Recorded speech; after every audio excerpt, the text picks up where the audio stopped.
जय हिंद दोस्तों, स्वागत है आपका हमारे YouTube चैनल पर। इस वीडियो के अंदर हम आपको सेक्शन 80 GG के बारे में बताने वाले हैं। दोस्तों, हमने आपको थ्योरिकली तो बहुत बार बताया है, लेकिन आज प्रैक्टिकली आपको इसका यूज बताने वाले हैं। हमने आपको बताया था कि 5,000 रुपये पर मंथ के हिसाब से 12 महीने की अगर आप रेंट पेड करते हैं तो 60,000 रुपये की छूट ले सकते हैं दोस्तों आप अपनी इनकम से। और अगर आपकी इनकम 30% के स्लैब में आती है दोस्तों, तो 60,000 का 30% जो होता है आपका 18,000 रुपये, वो आप बड़े ही इजीली तरीके से आप इस यहाँ पे अपना जो टैक्स है बचा सकते हैं। 18,000 के आपको पता होगा, इसके साथ में ही आपको आपका सेस है जो वो और यहाँ पे बच जाता है 4%। तो इसके साथ ही आपको इन तीनों में से लोअर अमाउंट की डिडक्शन है, छूट यहाँ आपको मिलती है। ये 3 अमाउंट यहाँ पे दे रखी है। सबसे पहले दोस्तों आपको बता दिया मैंने 5,000 रुपये पर मंथ, 12 × 5 आपका 60,000 रुपये हो जाएगा। अब हम बात कर लेते हैं दोस्तों 25% of adjusted gross total income. एक तो होती है दोस्तों आपकी इनकम, जो आपकी एक्चुअल इनकम आई है। एक होता है उसके बाद में 80C 80D डिडक्शंस वगैरह हम ले लेते हैं। तो उस डिडक्शंस लेने के बाद बात कर रहा है ये 25% उस इनकम का। लेकिन 80G की छूट लेने से पहले मैं आपको ये कंप्यूटेशन दिखाना चाहूँगा हमारा एक क्लाइंट का। इसके अंदर ये देखिए, इनकी 6,04,760 रुपये की जो इनकम है वो आ रही है। ये टोटल इनकम है जो टैक्सेबल इनकम आती है लास्ट में। लेकिन 80GG की छूट भी इन्हें यहाँ पे 3,295 की मिली है। तो हमारी एडजस्टेड टोटल इनकम क्या हो जाएगी दोस्तों, मतलब जितनी भी छूट हमने ले ली है ग्रोस में से, जो हमारी छूट लेने के बाद जो नेट आएगा उसमें से वो छूट जो हमने 80GG के अंदर ली है उसको ऐड कर देना है। तो 6,37,055 हमारा यहाँ पे आ गया है।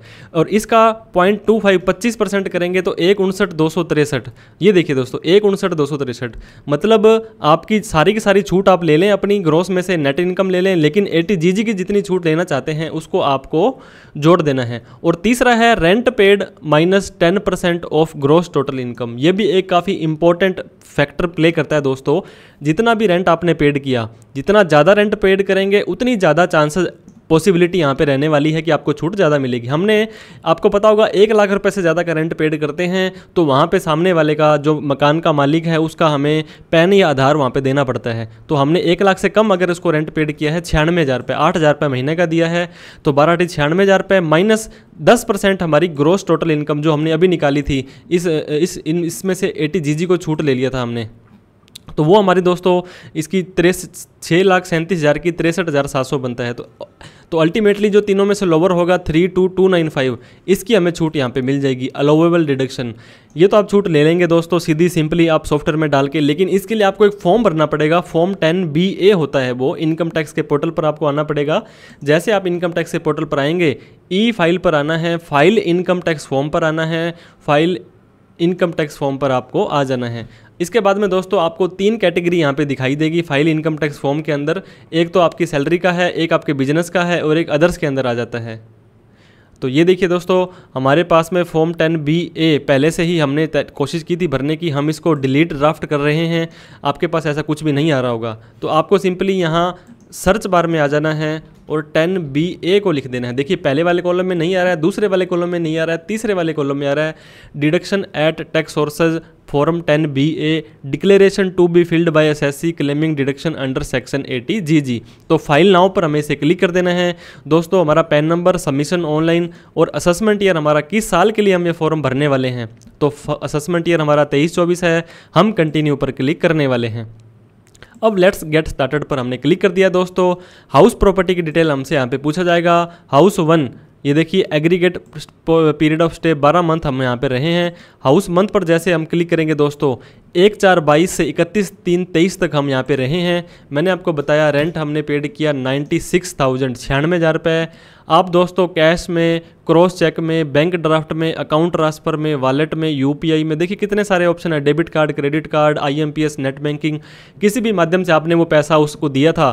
तो हमने कैश में दिया था तो हमने कैश में ले लिया है। कंट्री इंडिया हो गई है। इसके बाद में आप हमें यहाँ पे उसका एड्रेस डालना है उस मकान का दोस्तों। तो जहाँ पर भी हमारा वो मकान था वो हमने एड्रेस डाल दिया है। उसके बाद में उस लोकेशन का पिन कोड हमें डाल देना है ताकि उसका डिस्ट्रिक्ट अपने आप आ जाए। उसका जो पोस्ट ऑफिस है दोस्तों वो आपको यहाँ पे ले लेना है। इसके बाद में लोकेलिटी ले लेनी है कि कौन से एरिया में आप वहाँ पे रहते हो। इसके बाद में ये देखिए pan of landlord, Aadhaar of landlord, ये यहाँ पे मैंडेटरी नहीं है क्योंकि यहाँ पे जो है वो रेड ये वाला मार्क नहीं लगा हुआ है। अब नीचे आ जाएंगे दोस्तों, इसके बाद में जो है लैंडलॉर्ड है, जो मकान का मालिक है, श्री मिसेज श्रीमती, कई बार एक हस्बैंड अपनी वाइफ को भी किराया दे सकता है अगर वाइफ के नाम से वो मकान है। तो उसके अंदर दोस्तों आप यहाँ पे लगा देंगे, देखिए सीए, डॉक्टर, जिसको भी आप किराया दे रहे हैं तो मिसेज हमने यहाँ पे लगा दिया है। जो भी उस मकान मालिक का नाम होगा वो हम यहाँ पे डाल देंगे दोस्तों कि इन्होंने हमें मकान किराए पे दिया था। उनका एड्रेस फिर से पूछा जाएगा लैंडलॉर्ड का। तो वैसे तो क्या, अगर वो सेम ही है जहाँ पे वो के मकान है और वहीं पर वो खुद भी रह रहे हैं, हस्बैंड वाइफ है, तो भी कोई इशू नहीं है। तो आप उसका अलग एड्रेस है तो वो भी आप डाल सकते हैं। पोस्ट ऑफिस आप अपना सेलेक्ट कर लीजिएगा, एरिया आप अपना यहाँ पे सेलेक्ट कर लीजिए। पिन कोड के हिसाब से सारे के सारे एरिया आपके आ जाएंगे, डिस्ट्रिक्ट आ गया, स्टेट आ गया, और सेव पर क्लिक कर देना है। तो ये देखिए दोस्तों, हाउस प्रॉपर्टी डिटेल हमारी कंप्लीटेड हो चुकी है। अब हमें डिक्लेरेशन में जाना है।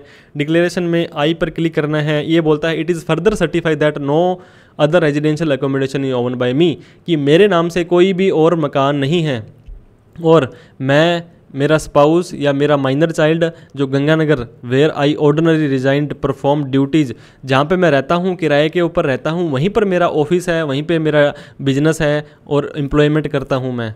मी at any other place being accommodation in my occupation the value of I got determine under 23(2)(a, ये आपको नॉर्मली यहाँ पे डिक्लेयर करना है। और जहाँ पे बैठ के दोस्तों आप इस फॉर्म को भर रहे हैं वो लिख देंगे, आपका आईपी एड्रेस आ जाएगा। सिंपली आपको सेव करना है, फिर आपको प्रीव्यू के ऊपर चले जाना है दोस्तों। प्रीव्यू के बाद जाने के बाद आपको फिर से सारा का सारा फॉर्म 10(b)(a यहाँ पे दिखाई देगा। नीचे आने के बाद में प्रोसीड टू ई वेरीफाई पर क्लिक करना है, फिर आपको यहाँ पे यस करना है। वो दोस्तों जैसे आप इनकम टैक्स रिटर्न को वेरीफाई करते हैं वैसे ही इसको वेरीफाई करना है। जैसे आधार OTP से वेरीफाई कर सकते हैं, बड़े ईजी स्टेप है। कंटिन्यू पर क्लिक करेंगे, आई एग्री पर क्लिक करेंगे, इसके बाद में जनरेट आधार OTP पर आपको क्लिक कर देना है दोस्तों। जो आपके आधार कार्ड में आपका जो मोबाइल नंबर दिया होगा उसके ऊपर आपको एक OTP यहाँ पे चला जाएगा। तो वो OTP दोस्तों आपको जैसे ही डाल के आप वैलिडेट के ऊपर क्लिक करेंगे, आपसे फिर से पूछा जाएगा कि आप इस फॉर्म 10(b) को क्या वास्तव में सच में हम सबमिट करना चाहते हैं। तो सिंपली दोस्तों हमने यस कर दिया है। तो ये क्या होगा, फॉर्म सबमिट हो गया है आपका और ट्रांजैक्शन ID एक्नॉलेजमेंट नंबर आपका आ गया है। तो ये बोल रहा है declaration under section 80GG rent for residential accommodation form 10(b)(a, तो ये हमने भर दिया है। इस तरह से दोस्तों अगर आपका रेंट थोड़ा सा ज़्यादा भी होता है, अगर आपकी या ग्रॉस टोटल इनकम आपकी थोड़ी सी उसके अकॉर्डिंग होती है, तो पूरी की पूरी 60,000 रुपये की छूट आप ले सकते हैं। 60,000 इंटू 30 मतलब 18-20 हज़ार रुपये तक आप अपना टैक्स है वो बचा सकते हैं। तो आशा करते हैं दोस्तों 80GG फॉर्म का 80GG सेक्शन की छूट कैसे लेनी है, फॉर्म 10(b)(a कैसे भरना है, ये आपको हम समझा पाए होंगे। वीडियो अच्छी लगी हो, इन्फॉर्मेटिव वीडियो लगी हो तो लाइक ज़रूर करें, और भी इस तरह के कंटेंट के लिए आप हमें सब्सक्राइब करना ना भूलें। थैंक यू सो मच दोस्तों। जय हिंद, जय भारत।